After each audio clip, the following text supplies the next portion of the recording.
Hi guys, so I really wanted to share something with you all to help you with your dogs and to help with communication. So I'm going to share with you something that is called the Ladder of Aggression.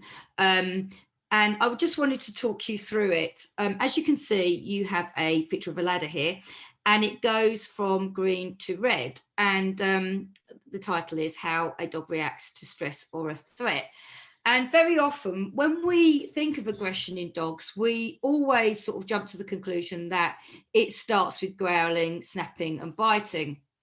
And we miss so much of what happens prior to this before they get to this stage. So I just thought it'd be really useful if I could go through this with you, and just so that I can help you to look out for indications and communication from your dog that they're really not kind of coping in that environment or with what's going on. And you know, the actual layers of communication that they give us before they have to resort to the last stage. So if you look at the green, that's really our dog basically whispering to us, you know what, I'm not really happy with this, can we make some changes? And then you start to escalate into the orange and the amber, where the dog is having to be less and less subtle, followed by red, which we often is the first time we notice that there's anything wrong. But at this point, they're really shouting. So it's really, the shouting is maladaptive and unhealthy and unhelpful behaviour, born of desperation to be heard and understood. So prior to this behaviour, you can see there is a long ladder of attempts to communicate with us, to tell us that they're emotionally uncomfortable with any given situation.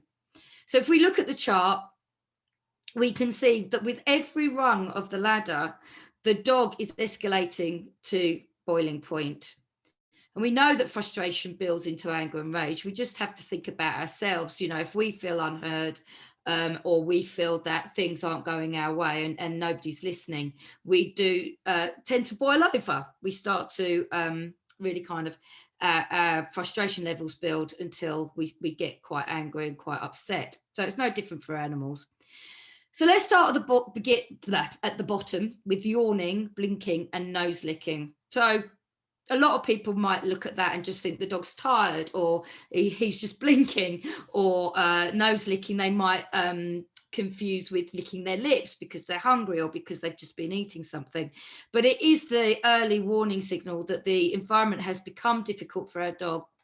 And at this point, we should really allow them to create space for themselves, or create space away from them, and give them that room. Your dog turning their head away is space negotiation. It's a very clear indication that they're not comfortable or interested in the person or the dog approaching them. And a lot of dogs will see this head turning and they'll just go, oh, sorry, didn't mean to. And they'll turn away too and move away. So imagine someone invading your space and making you feel uncomfortable. You might turn away from them and start shifting your body away. And the next step is indeed the dog physically turning and leaning away. You might see your dog paw lift, and very often we take this as a sign and train them to give a paw at this point. But this is actually your dog preparing to move away from you or from another dog. And again, it's a cue for you to allow them some space. This whole section, again, is your dog's flight section. This is your dog whispering, and if not listened to, the dog will get up and completely move away. And it's important that we let them do this and we don't follow them and carry on nagging them.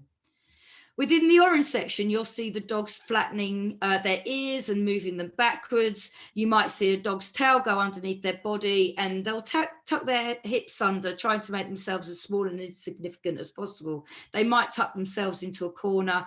And we do recognise this. A lot of us are very good at thinking, oh, look, the tail's under. They're not very happy. But, you know, it's worth noting that, you know, they are trying to make themselves look as small as they can and insignificant as possible, so that, you know, they're indicating they're not a threat. Please just leave me alone. I just want a bit of space. They may then lie down and lift their leg up, and we interpret this sometimes as them wanting their tummy tickled. But look at the rest of their body. Do they look fluid and floppy and relaxed, or are they looking from the corner of their eye? Are they really tense? Is their nose pointed away from you, and their eyes looking at you with the whites of their eyes showing? This is what we call whale eye. And do they have a hard mouth? This is them raising their voice a little bit to say, no, leave me alone, leave me alone. And they're now getting much warmer and into the red. So they'll become very stiff before they start to growl. And it's the growling that is, for me, the biggie, because very often people will tell their dogs off for growling. But at this point, they haven't been listened to. They are starting to shout. And if we punish the growling, then they'll soon decide that, come to the conclusion that that's a waste of energy. And to be heard, they have to go right to the top of the chain and snap or to bite. So if we look at the emotions that are leading up to the red behavior, there's awful lot that has gone on. There's an awful lot of signals that our dog has given us to warn us that they are uncomfortable. So we might say that our dog bit and it was unpredictable, or our dog was growling and we don't know why and it was unpredictable.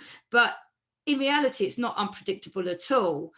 We've missed an awful lot of signs that emotionally, they're uncomfortable, and the environment is giving them cause to feel that they have to take some space for themselves.